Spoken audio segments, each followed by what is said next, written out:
আজ ৪ঠা ফেব্রুয়ারি। আজ বিশ্ব ক্যান্সার দিবস। ১৯৩৩ সালে সুইজারল্যান্ডের জেনিভাতে ক্যান্সার সম্পর্কে সচেতনতা বাড়াতে union for international cancer control নামের আন্তর্জাতিক সংস্থা এবং অন্যান্য কয়েকটি সংগঠনের সমন্বিত সভায় ৪ঠা ফেব্রুয়ারি দিনটিকে বিশ্ব ক্যান্সার দিবস হিসাবে পালনের পরিকল্পনা করা হয়েছিল। আজ শ্রীলঙ্কার স্বাধীনতা দিবস। ১৯৪৮ সালের ৪ঠা ফেব্রুয়ারি শ্রীলঙ্কা ব্রিটিশ শাসনের হাত থেকে মুক্ত হয়। এই দিনটি শ্রীলঙ্কায় জাতীয় দিবস হিসাবে পালিত হয়। আজ বিরজু মহারাজের জন্মদিন।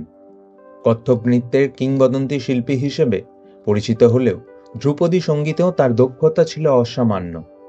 ঠুমরি, দাদরা, গজল দারুণ গাইতে পারতেন তিনি। বাজাতে পারতেন বেহালা এবং তবলাও।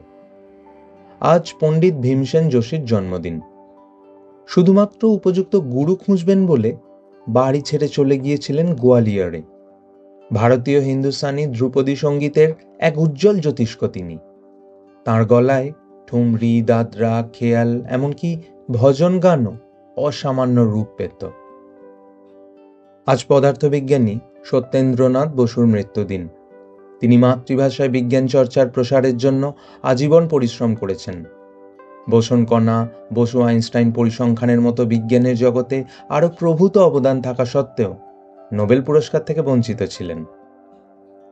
আজ রবি ঘোষের মৃত্যুদিন। অভিনয় ছিল তার মজ্জায় মজ্জায়, তাই কোনো বাধাই তার সেই প্যাশনকে দমিয়ে রাখতে পারেনি। রবি ঘোষ এমনই একটা নাম, বাঙালি যাঁকে একজন কমপ্লিট অভিনেতা হিসেবেই চেনে। আজ ভারতের প্রতিরক্ষা বিজ্ঞানের স্থপতি দৌলত সিং কোঠারির মৃত্যুদিন। শৈশবে পিতৃহারা, আর্থিক অনটনের মধ্যে বড় হওয়া মানুষটির অসামান্য মেধা নজর কেড়েছে সকলের। ভারতবর্ষের শিক্ষার পরিকাঠামোকে বিজ্ঞানসম্মত রূপদান করতে গঠন করেছেন এনসিইআরটি, ইউজিসির মতো সংস্থা। আজ পঙ্কজ রায়ের মৃত্যুদিন।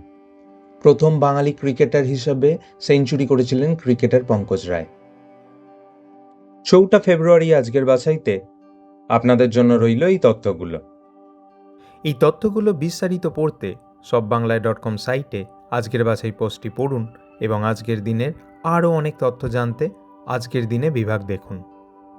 এই রকম তথ্যমূলক রিল আরও পেতে সব বাংলা ফেসবুক পেজটি ফলো করুন এবং সব বাংলায় ব্লগ ইউটিউব চ্যানেলটি সাবস্ক্রাইব করুন।